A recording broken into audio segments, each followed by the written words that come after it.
I sat in a room with 100 millionaires, and I asked them one question. What do poor people do wrong?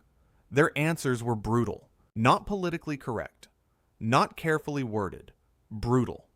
And in the next 10 minutes, I am going to share exactly what they said. But I need you to stay until answer number 4, because answer number 4 is the one nobody wants to hear, and it is almost certainly the one that applies to you. My name is Jack, and I study how wealthy people think about money differently. Let us start with what happened when I asked the question. The room was not what you would expect. No suits, no gold watches, no showing off. Just ordinary-looking people who had built extraordinary financial lives. Some had started with nothing. Some had inherited small amounts and multiplied them dramatically. Some had failed multiple times before succeeding. But when I asked them all the same question, what do poor people consistently do wrong?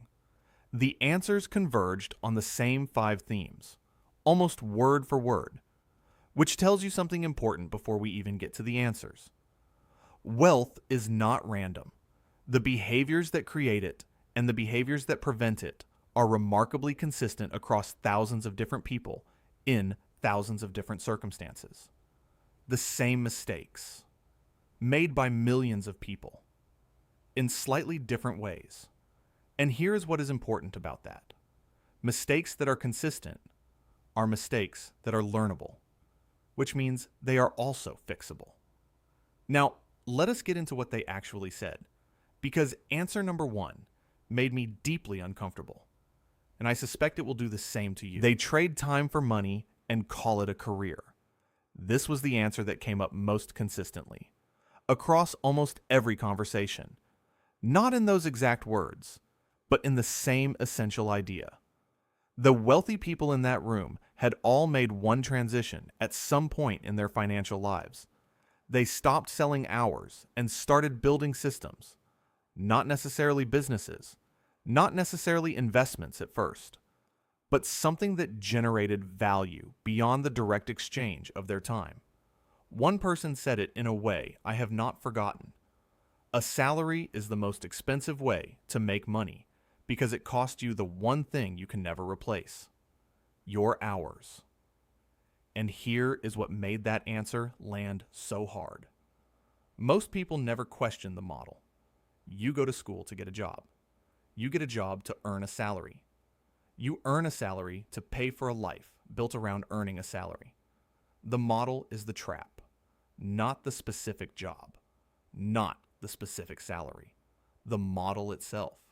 The wealthy people in that room had all at some point looked at that model and asked a question most people never ask. What if I built something that paid me whether I worked or not? That question is where the divergence begins. Answer 2. They spend to signal, not to build. This one landed differently in the room because several people said it with a specific kind of sadness, not judgment. Sadness, because most of them had done it too. At some point early in their financial lives, they had spent money on things designed to signal that they were doing well financially. And the cruel irony is that spending money to look wealthy is one of the most effective ways to prevent becoming wealthy. There is a researcher who spent years studying actual millionaires, not the ones you see online, not the ones driving expensive cars in music videos, the ones with real net worth. And what he found shocked almost everyone who read it. The typical millionaire in his research drove a used car, lived in a modest house, wore ordinary clothes, not because they could not afford better, because they understood something that most people never figure out. Wealth is not visible. Wealth is what is not spent. The expensive car is not a sign of wealth. It is a sign of the decision not to build wealth. And the room agreed on this almost unanimously. The biggest obstacle to building real money is the social pressure to spend real money. Answer 3. They avoid risk because they were never taught the difference between risk and danger. This one required the most explanation in the room, because it sounds almost cruel at first. Poor people avoid risk, But here is the distinction that changes everything. Risk and danger are not the same thing. Danger is a situation where you can lose something you cannot recover from. Risk is a situation where the probability of loss is real but survivable, and the probability of gain is meaningful. Putting all your money in a single speculative investment is danger. Putting a portion of your income into a diversified index fund every month for 20 years is risk. But to someone who was never taught this distinction, both feel the same. Both feel like gambling.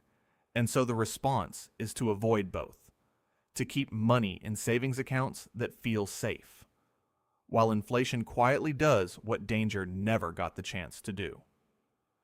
Several people in that room said the same thing. The most expensive financial decision most people make is the decision to avoid all risk. Because avoiding all risk in a world with inflation is not safety. It is just slower loss. Answer 4. And here is the one I told you to stay for. They outsource their financial future to institutions that profit from their ignorance. I want you to sit with that sentence for a moment, because this is not about laziness. This is not about intelligence. This is about a system that was specifically designed to make self-directed financial decision-making feel complicated, scary, and best left to professionals. Your bank profits when you keep money in low-yield accounts. Your employer profits when you do not know your market value. The credit card company profits when you carry a balance. The financial advice industry profits when you feel too confused to act without them.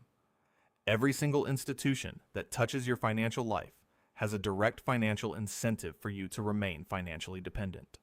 And here is what made the room go quiet when someone said this. Financial education in most countries is not compulsory. That is not an accident. A population that understands money is a population that is significantly harder to profit from.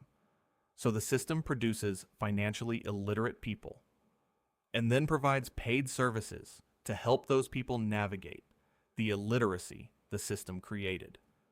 It is the most elegant and invisible trap ever built.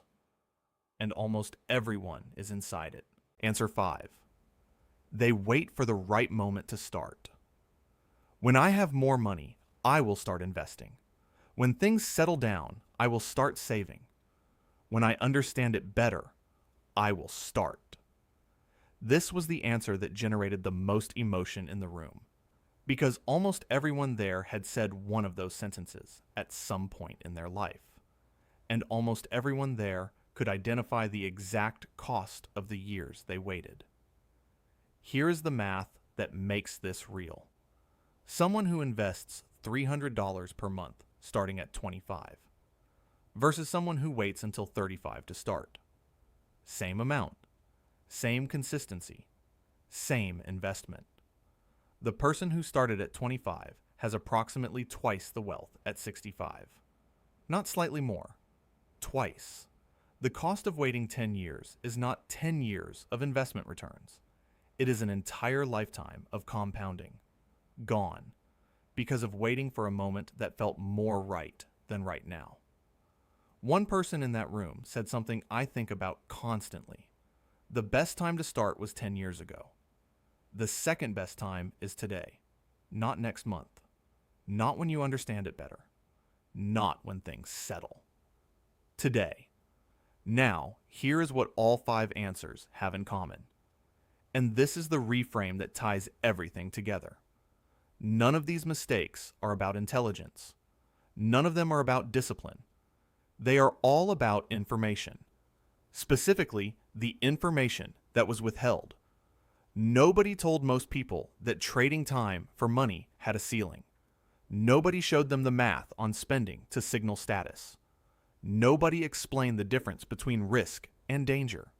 Nobody told them the institutions they trusted had conflicting interests. And nobody showed them the compound interest chart that makes waiting feel insane. So here's what you do with this. 1. Stop trading time for money as your only financial strategy. Build something alongside your job that generates value beyond your hours. Even something small. even something slow. Start now. 2. Audit your spending for signal purchases. Things you bought to show people you were doing well. That money has a better job available to it. 3. Learn the difference between risk and danger, and start taking calculated risks consistently. A diversified index fund is not gambling. Keeping money in a savings account below inflation is. 4. Stop outsourcing your financial future. Learn the basic rules of the tax system. Pay off consumer debt aggressively. Move money out of low-yield accounts above your emergency fund. The professionals charging you to manage your money are not neutral advisors. 5. Start today.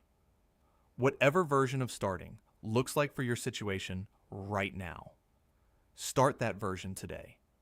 Not the ideal version, the available version. Here is what I want you to take from this room. Those 100 people did not succeed because they were smarter than you. They did not succeed because they were luckier. They succeeded because at some point someone showed them the rules, or they figured the rules out themselves.